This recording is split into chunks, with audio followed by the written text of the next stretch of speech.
Adornment. It says who we are without us ever having to utter one word. And those words put together, what do they make? Stories. Stories about the adornment that we wear. Let me give you an example. This is Tasha. I've known Tasha since we were in 8th grade, and I'm 52 now. I went to go visit Tasha in her hotel in Chicago, and I noticed she was wearing a very beautiful ring. But it was an antique setting, so I said, Tasha, tell me a little bit about it. She told me that that ring was her grandmother's ring, her father's mother. Now, Tasha never knew her father's mother. In fact, her father never knew his own mother because she died on his 4th birthday. Now, she proceeded to tell me the story. Tasha, who you see, is African American. Her grandmother passed for white.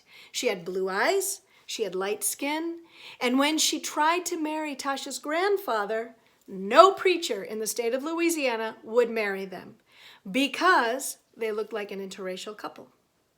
So they lived together. They proceeded to have 4 children, and in the 5th pregnancy, Tasha's grandmother ended up having a huge pain in her side. She was suffering so much. She and her husband got in the car together with the kids, and they drove from hospital to hospital trying to get treatment and help. But no one would take her because it seemed strange back then in Louisiana that an interracial couple would be driving around with 4 kids in the back seat needing help.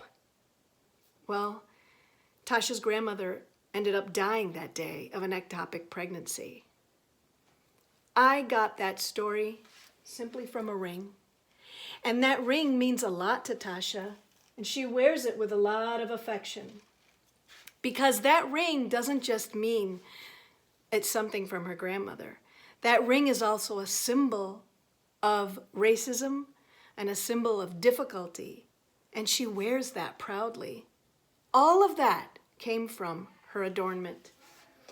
Adornment is used to explain what faith we come from, what group we belong to, what places we've been, or it can also mean rituals. For example, this is turquoise from the Navajo.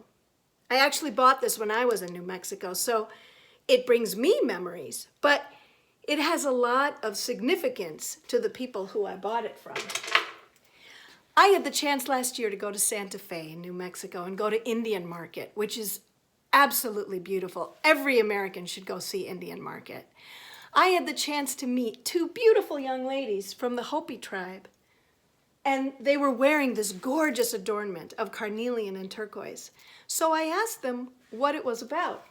And this young lady, who we'll call Stephanie, she proceeded to tell me that her necklace was something that she acquired from her grandfather after she passed through a ritual called a corn grinding ceremony, where she had to go to her father's mother's home for 4 days and do this Hopi ritual that has been done for hundreds of years. This ritual was a way to show that she went from being a girl to becoming a woman. And when she finished this ritual, and she did a good job at it, she was given this necklace by her grandfather. So this necklace is a symbol of the ritual, but it's also packed with meaning because it is all about her Native American culture. So what is adornment? Adornment is just a tangible way of showing stories. It's just a tangible way of saying who we are. And what's interesting about it is whether it's indigenous people who live, say, in Papua New Guinea and wear feathers and branches, or if it's a person who lives in Paris and shops at the Champs-Élysées, we use adornment to say something. And this is a human expression that all of us have, which also shows how we human beings have a lot more in common than we think, which is actually a method for peace, isn't it? I want to come and talk about adornment. My name is Sofia Ferrero. Thank you so much for listening.